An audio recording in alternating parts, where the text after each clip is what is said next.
కవినై కవితనై భార్యనై భర్తనై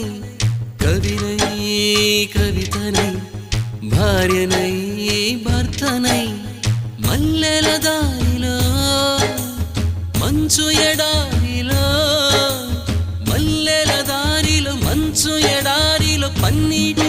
జయ గీతాల కన్నీటి జలపాతాల నాతో నేను అనుగమిస్తూ నాతో నేనే రమిస్తూ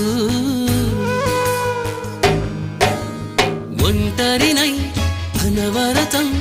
కంటున్నాను నిరంతరం కలల్ని కథల్ని మాటల్ని పాటల్ని రంగుల్ని రంగవల్లుల్ని కావ్య కన్యల్ని ఆడపిల్లల్ని జగమంత కుటుంబం నాది ఏకాకి జీవితం నాది